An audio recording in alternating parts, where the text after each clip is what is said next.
Peace be with you. Tonight's video includes 6 Catholic nighttime stories, gentle reflections of faith, hope, and the quiet presence of God in our everyday lives.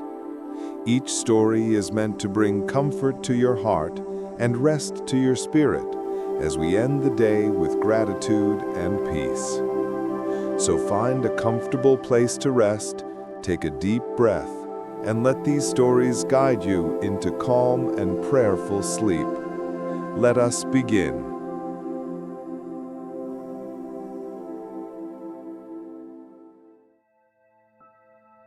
Welcome and peace be with you. Tonight, you are invited to enter a story, a sacred and gentle tale to quiet your heart and draw you nearer to God. As night wraps around the world, let your thoughts grow still. Let your soul be nourished by mystery and light. This is the Chapel in the Woods.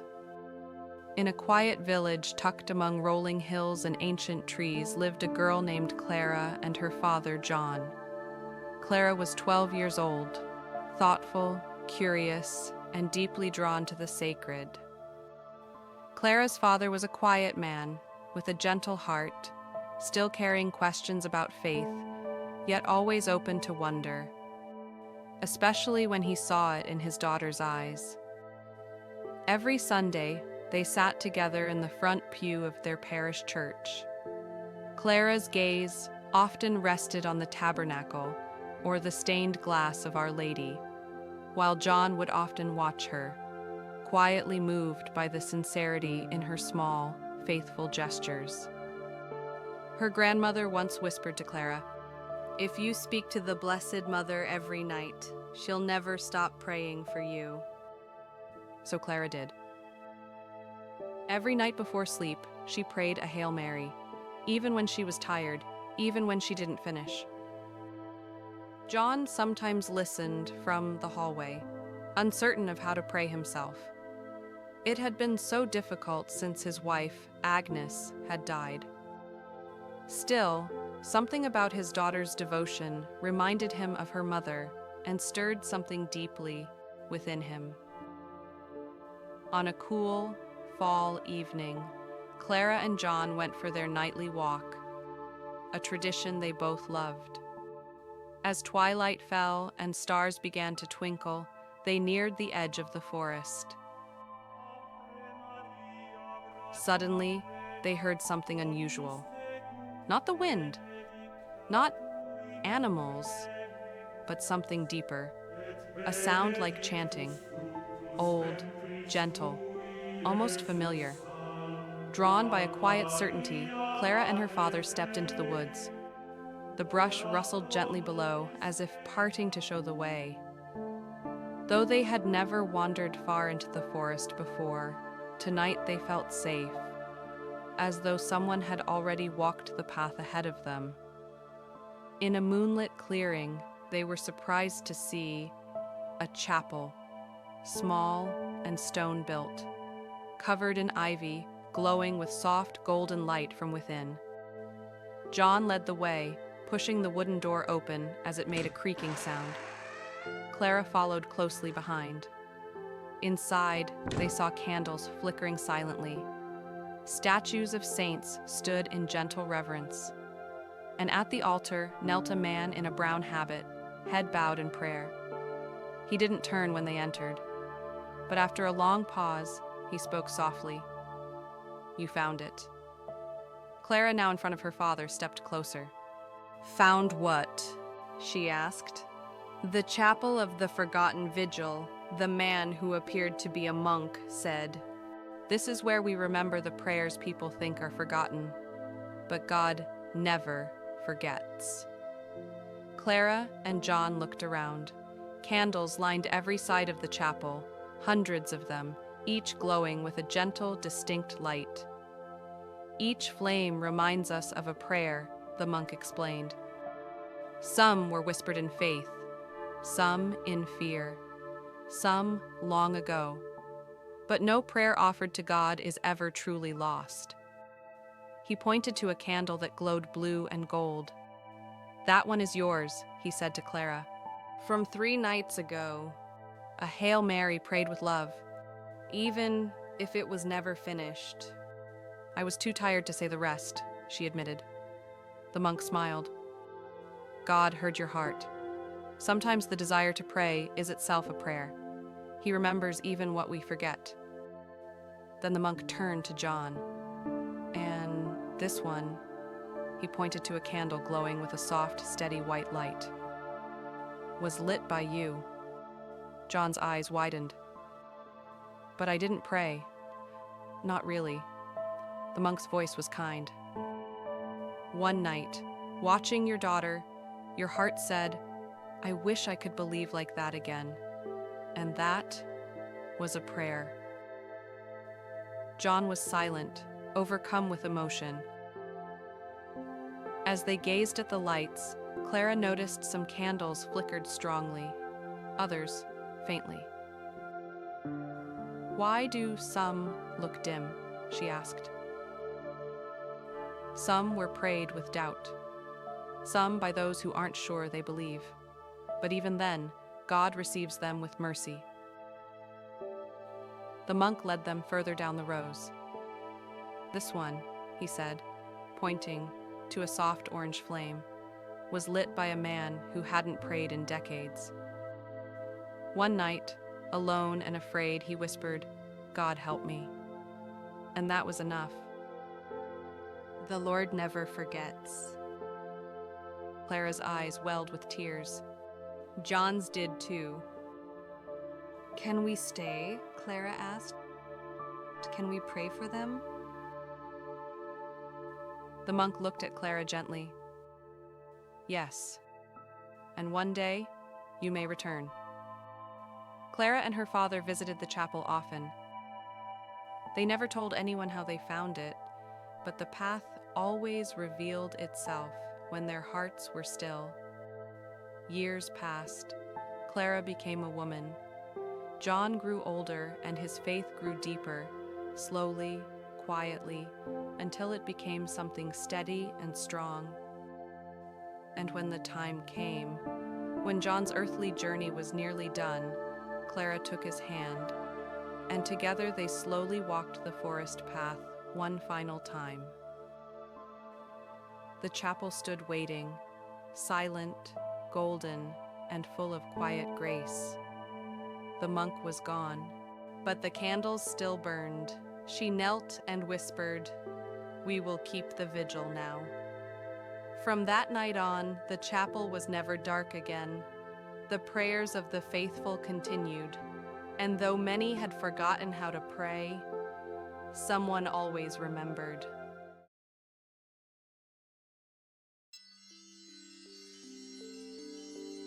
Hello, dear friend. Welcome to tonight's story, a gentle mystery to calm your thoughts, soothe your heart, and help you drift into peaceful sleep, all while drawing you a little closer to God. Tonight, we visit a quiet village, nestled among green hills and misty fields, where an old clock bell keeps time with the heavens. This is the story of the Clockmaker's Secret. In the peaceful valley of St. Aurelius, there stood a stone church older than anyone could remember. Its tall bell tower rose above the rooftops, watching over the village like a shepherd over his sheep. The bell rang for mass. It rang for weddings and funerals. It rang for the Angelus, morning, noon, and evening, a sacred rhythm that wrapped the day in prayer. Yet no one quite knew who kept the great bronze bell running, nor who tended the clock that moved it.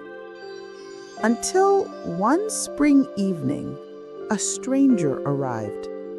He came just before Vespers with silver hair that shimmered like candlelight and a quiet smile behind his spectacles. He wore a worn brown vest embroidered with tiny golden gears and carried a leather case full of tools. His name was Monsieur Pascal.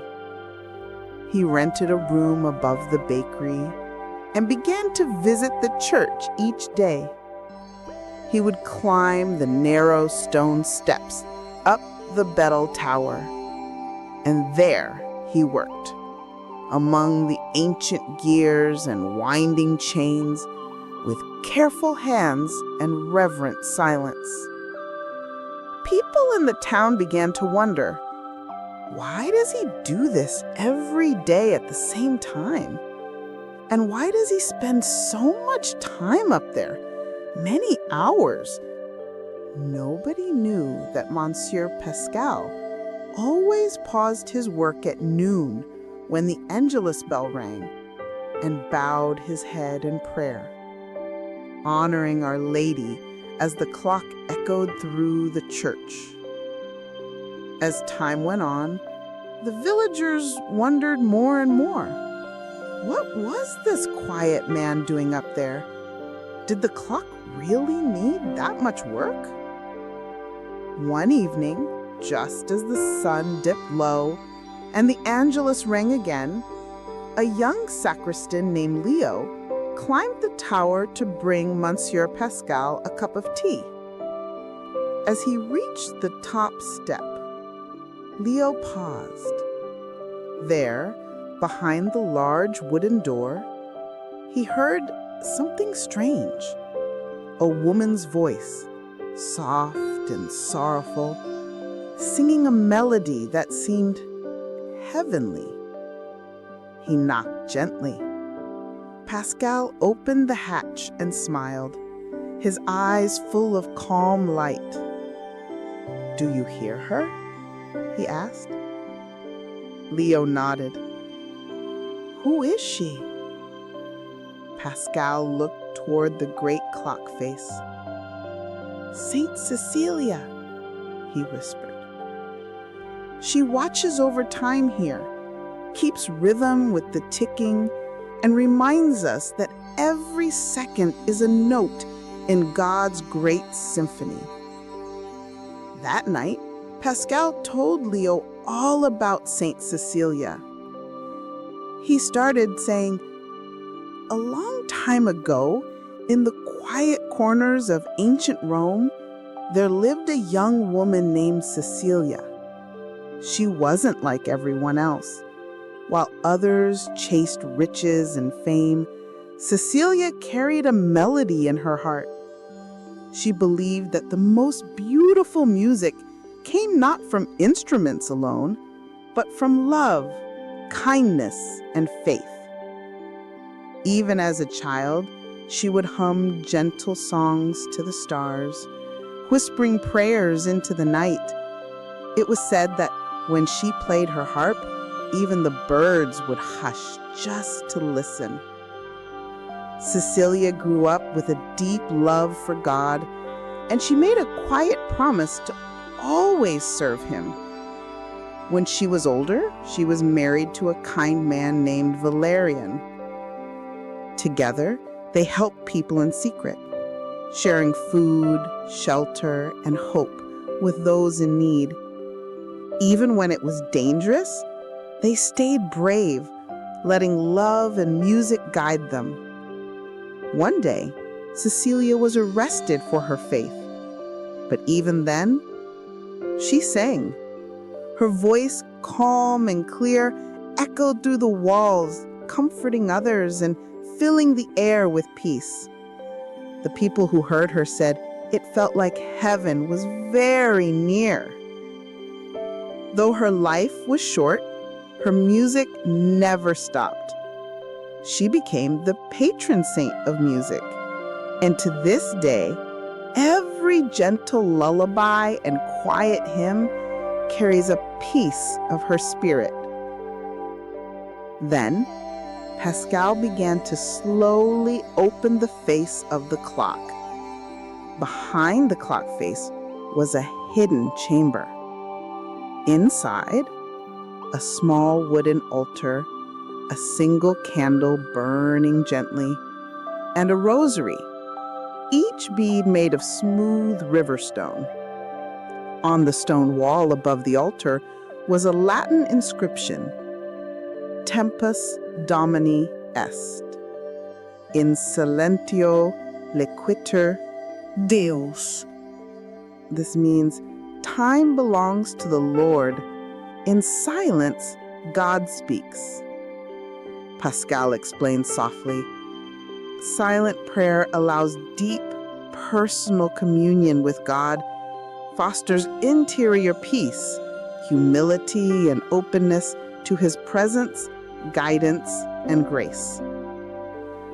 The first clockmaker here was a Benedictine monk. He built this clock not only to mark time, but to sanctify it. Each tick is a heartbeat of prayer, each hour a call to remember the eternal. Leo was silent. He had an immense feeling of God's love for him. Thank you, Pascal. I must be going. I will keep everything you have told me close to my heart. The next week, Pascal was nowhere to be seen. No one saw him leave. There was no carriage and no farewell. Just his leather case left behind, and a handwritten note addressed to Leo. It read, "Keep the silence holy, and when the bell tolls, remember who calls." Tears filled Leo's eyes as he carefully folded the letter. From that day on, he took Pascal's place in the tower. He wound the clock each morning, listened to its song each evening, and always paused at noon, bowing his head as the Angelus rang. And some nights, when the stars shone softly above the valley, Leo would hear the faint melody again, Saint Cecilia's voice singing gently, beckoning him to pray.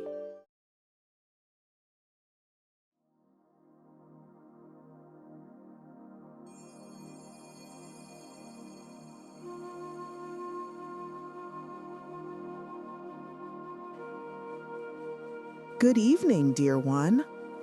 Tonight we journey to a quiet village tucked beneath rolling hills and shadowed woods, where faith and mystery intertwine, and where something sacred goes missing only to reveal something far greater in its absence. This is the story of the Lost Rosary. In the village of Santa Anita, the days were simple and the nights were steeped in prayer. Every evening, as the sun dipped below the hills and the bell from the old chapel tolled 7 times, the village would hush. Doors would close, candles would flicker to life, and a peaceful murmur would drift through the air, the sound of rosaries being prayed in dozens of humble homes. It was not merely tradition. It was faith woven into the fabric of daily life. Among the villagers lived an elderly woman known as Madame Claire. She was small and stooped, with silver hair always pinned in a loose bun. Her voice was soft, and her eyes, though clouded with age, held the kind of light that only comes from years of prayer.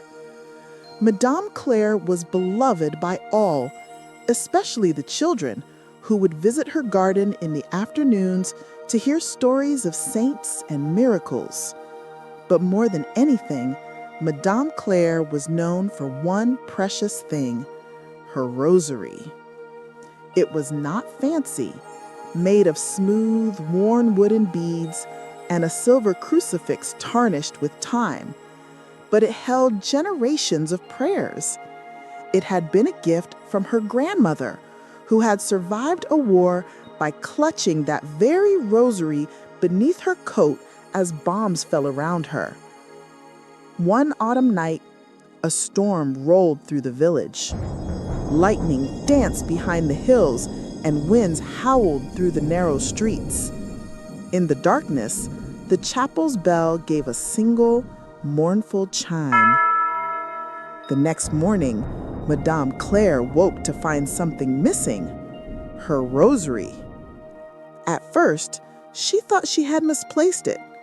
She searched the folds of her blanket, the pockets of her robe, her nightstand drawer, then her garden shed, then the church pew where she sometimes prayed when no one was watching.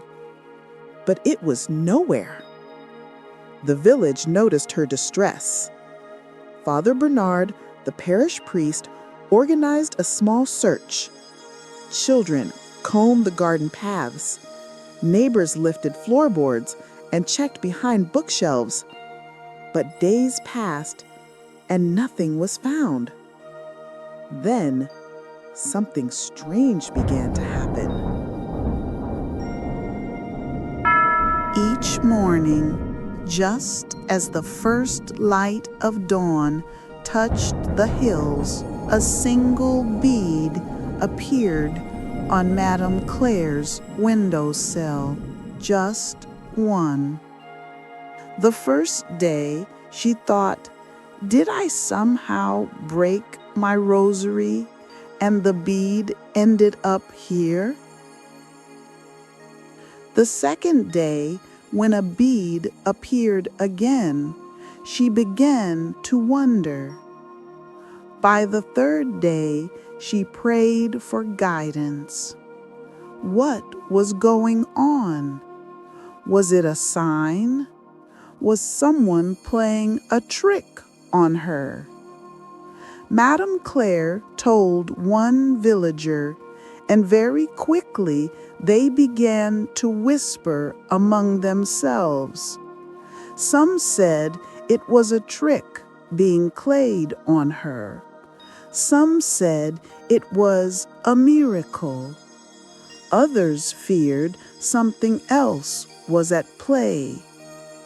Madame Claire's cottage, they noticed, always smelled faintly of roses, though no roses bloomed in her garden this late in the season. One evening, a girl named Emily, just 11 years old, full of questions and wonder, asked Madame Claire if she believed the rosary was calling to her. Madame Claire simply said, "God often speaks softly. We must listen with the heart." That night, Emily couldn't sleep. She got up, wrapped herself in a shawl, and stepped into the cool October air. The moon was full, casting silver light across the stone path that led up to the old chapel. Drawn by something she couldn't explain, she followed the winding trail. And there, at the foot of the chapel, half buried beneath a bed of wildflowers that shouldn't have survived the frost, she saw it. The entire rosary. The beads glowed faintly in the moonlight. Emily bent down, and the moment her fingers touched the crucifix, she was filled with joy. Emily returned to Madame Claire's cottage and placed the rosary in her hands. The old woman wept silently, clutching the beads to her chest. Then, for the first time in days, the two of them prayed the rosary together. But something had changed. As they prayed, candlelight filled the room. not from the single flame on the table, but from something unseen. It danced across the walls, flickering like stars, wrapping them in holy warmth. And outside, every window in the village seemed to catch the same glow. One by one, villagers stepped out of their homes, looking to the chapel. A quiet reverence swept over Santanita. The next day, the village gathered for a mass of thanksgiving. Father Bernard spoke of miracles and the mystery of grace. He reminded them that the Rosary was not merely beads, but a lifeline, a chain linking heaven to earth. Madame Claire, with tears still in her eyes, spoke just once. Sometimes what is lost isn't taken.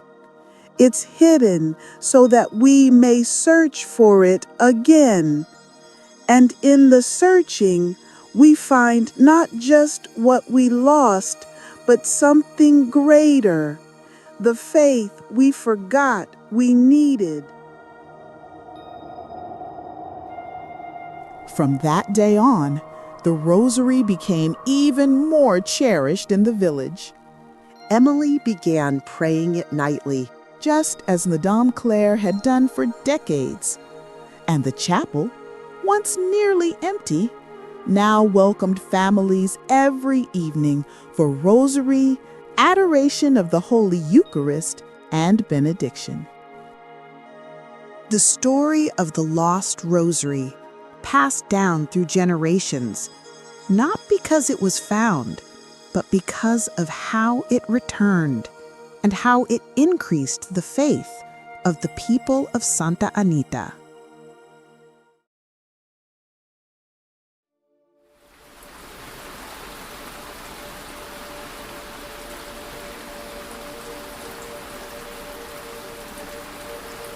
One rainy afternoon in a quiet village, a young man stumbled upon something sparkling, hidden in the cracks of the old cobblestone street, a diamond ring.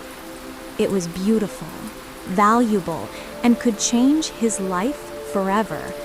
But the choice he made next would teach him far more than the ring's worth. Stay with me, and let's walk this path together. In the small village of Eldermore, where every stone and street had a story, lived a young man named Elias.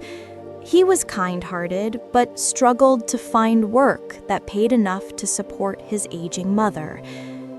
The cobblestone streets were familiar to him, worn smooth by years of footsteps, horse carts, and stories passed from one generation to the next. One gray afternoon, after a sudden downpour, Elias noticed something unusual glimmering between the uneven stones. Curious, Elias knelt and reached into the narrow crevice, fingers brushing something cold and smooth. Pulling it out, he saw a delicate diamond ring, set in gold, shining despite the gloom. His heart raced. The ring could be worth a small fortune, enough to help his mother and him live more comfortably. He imagined what he could buy, the debts he could pay. But doubt crept in. Whose could this be? How did it end up here? Elias wondered. That night, Elias sat by the fire, staring at the ring. The temptation to keep it was strong. He thought about the town's mayor, a wealthy man who often boasted about his riches, and a few merchants who would pay handsomely for such a treasure. But deep down, a quiet voice whispered, "Is this what God wants? Is this honest?" Elias remembered the stories his grandmother told him about truth, honor, and the sacred bond of marriage. He resolved to sleep on it, hoping for clarity. The next morning, as Elias walked toward the market, a stranger approached him. Cloaked and hooded, the stranger's eyes held a curious intensity. "I hear you found something precious," the stranger said quietly. Startled, Elias tightened his grip on the ring, but decided to be honest.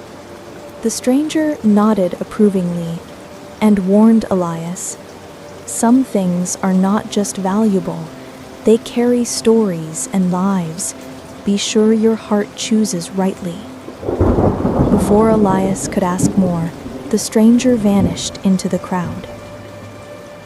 After much thought, Elias decided to bring the ring to the mayor's office.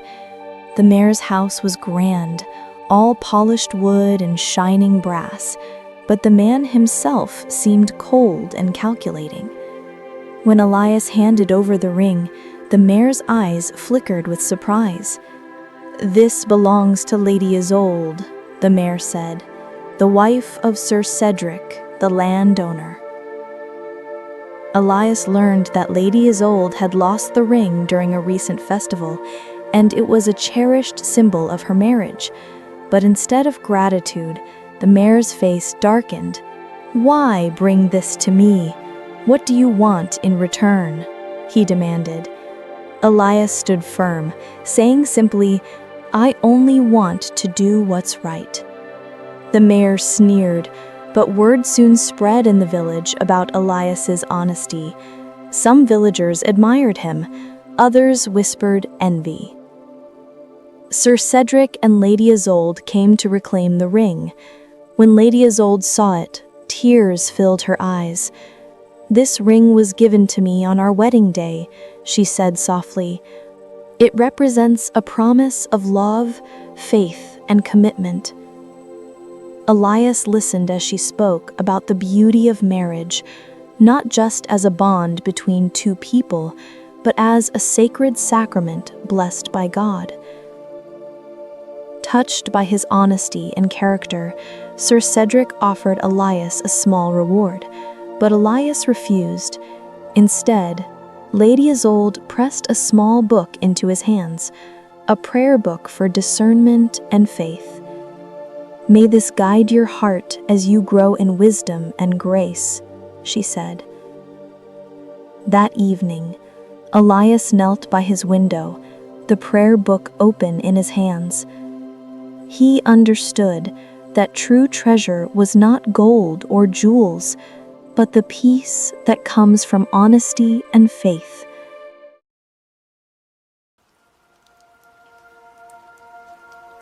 They say St. Dunstan's Bridge is the kind of place where the living and the lost sometimes meet, where silence has a memory, and even unbelievers hear something that won't let them go. Thomas Vane came here to escape God, but what he found was far more unsettling, a freedom he could no longer deny. Thomas Vane had spent the better part of his life trying to escape belief. It wasn't hatred for God, just a quiet conviction that humanity had outgrown him. Catholicism, in his mind, was a cage of incense and guilt, and old superstition clinging to modern hearts. He studied history and philosophy, and as a professor, he was known to be sharp, articulate, and proud of how cleanly he could dismantle faith. Religion is the comfort of those afraid of freedom, he told his students. If you want truth, take off the leash. But as the years went on, truth felt heavier, not lighter. His lectures became hollow echoes of things he no longer felt. His life felt empty, and one evening, while looking at his own reflection, he said quietly, "Maybe freedom's overrated." That winter, he rented a cottage near St. Dunstan's Bridge, a forgotten village folded between fog and sea cliffs in Devonshire. He wanted solitude, silence, and a place to finish his book, The Psychology of Belief: Why We Invent God. He expected peace. He found something else. The cottage was centuries old. Its walls bowed inward slightly, and the ceiling beams were black with age. A small brass crucifix still hung above the door, left behind by an earlier tenant. Thomas almost took it down, but something in him hesitated. "It's just decoration," he muttered. For 3 days, life was simple. Mornings of writing, afternoons of long walks along the cliffs, nights of quiet reading by the fire. But on the 4th night, just as he was drifting off to sleep, a sound stirred him awake. Soft, steady, like footsteps in the next room. He froze as he listened. The cottage settled, creaking with the rhythm of wind and rain. Then came a whisper, not a voice, but of a presence. He sat up. The air smelled faintly of something impossible to place. Myrrh, perhaps, or old ensigns. "No," he said aloud, shaking his head. "No ghosts, no nonsense." But sleep never came back that night. The next morning, the fog rolled in thick. Thomas went walking anyway, following the sound of waves below the cliffs. When he reached the old stone bridge, he saw a man leaning on the railing, tall, silver-haired, wrapped in a long brown coat. "Morning," Thomas said. The man turned and smiled gently. "Morning, sir. You are the one staying in the Wallace cottage, yes?" "That's right. And you are?" "Father Matthias," he said. Thomas gave a wry grin. "A priest, it figures. You people are everywhere." The priest chuckled softly. "We do have a way of showing up where we're not expected." "I'm not here for that sort of thing," Thomas said. "I'm here for quiet." Father Matthias looked toward the misty horizon. "Then listen well. St. Dunstan's has a way of teaching silence, and what hides inside it." Before Thomas could reply, a gust of fog swept across the bridge. When he looked again, the priest was gone. That night, the rain came harder. Thomas worked late, papers spread across his desk. Sometime after midnight, he heard it again.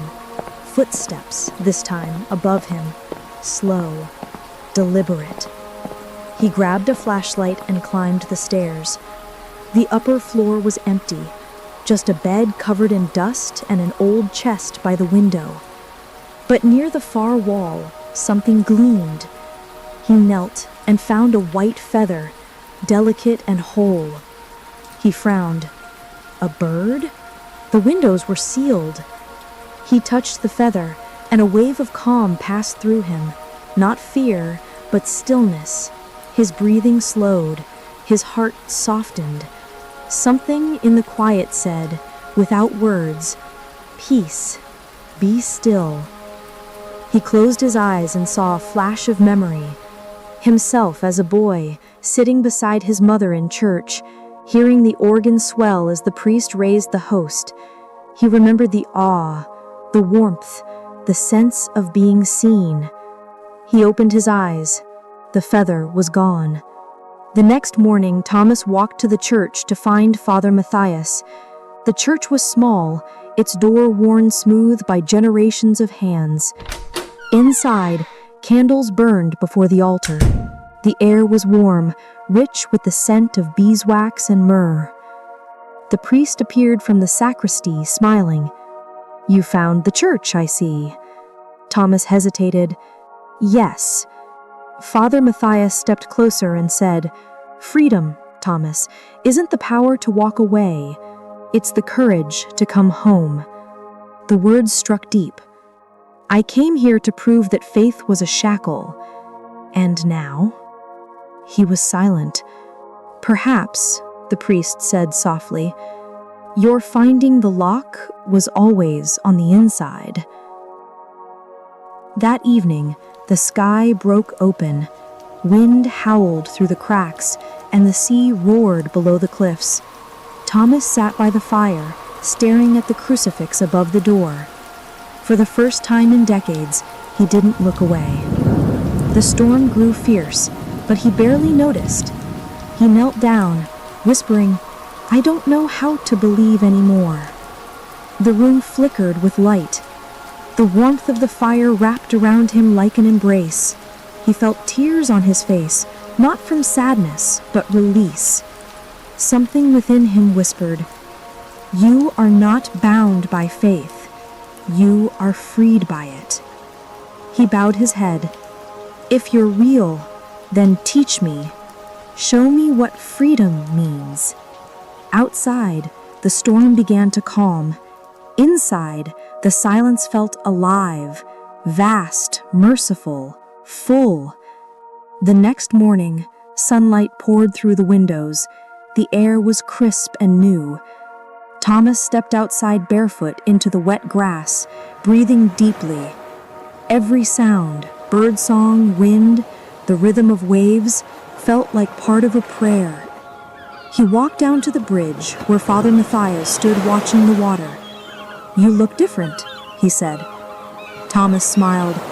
I think something broke last night. Good, said the priest. Some walls have to crack for light to get in.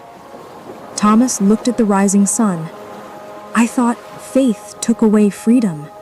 No, sin takes, faith restores. They stood in silence until Thomas turned to speak again, but the priest was gone. Only the mist remained.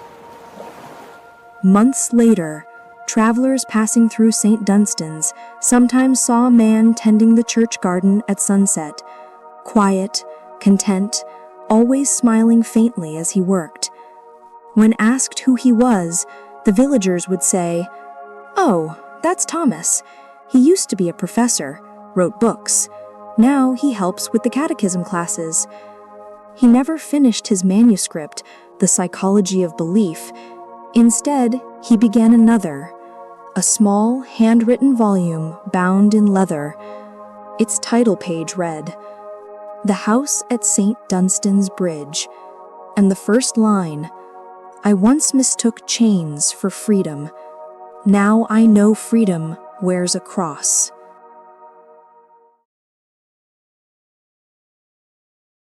Welcome, dear listener.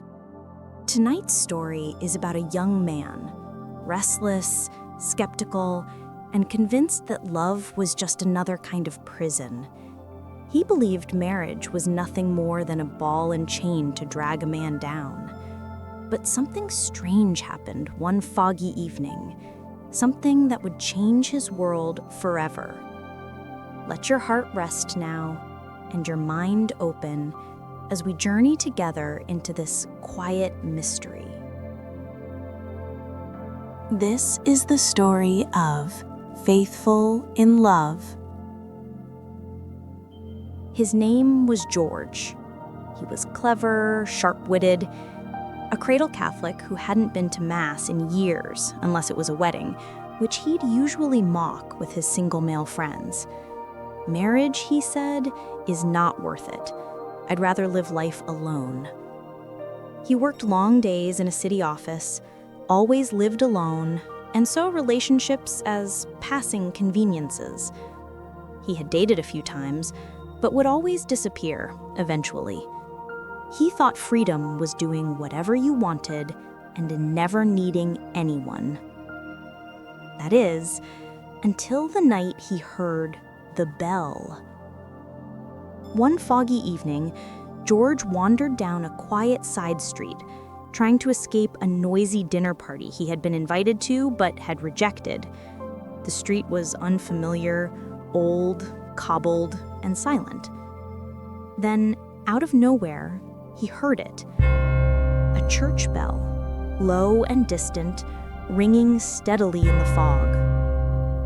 but there were no churches nearby, at least not that he knew of.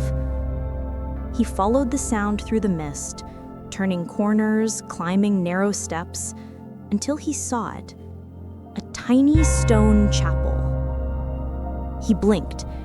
He had never seen it before. The heavy wooden doors opened with a groan. Inside, the chapel was candlelit, quiet, and empty, or so he thought. As he stepped in, the bell stopped. He walked down the aisle slowly, eyes drawn to a statue near the altar.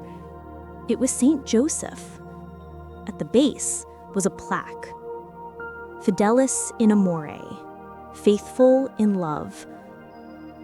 Then he noticed something else. Suddenly, a priest approached him. What you call a chain, heaven calls a calling. George stared, frozen. How did you know? It's like you read my soul. The priest looked at him directly in the eyes. God loves you, and he wants the best vocation for you. Then, the bell rang again. He turned, startled, to look for the bell. As he turned back to speak more to the priest, there was no one there. George gasped. The priest could not have left that quickly. George felt goosebumps on his arms as he turned to exit the church. I gotta get out of here, he thought. As he walked toward the exit, George noticed that there was an older woman in her 60s standing at the back of the chapel. She was small, kind-eyed, and dressed in a long gray coat. You heard the bell, she said. He nodded slowly. Not many do, she continued. Fewer follow it. She continued saying, this is a place where vocations are stirred, for those willing to listen. You think love is a burden, but true love, the kind that gives itself completely, is the most freeing thing in the world.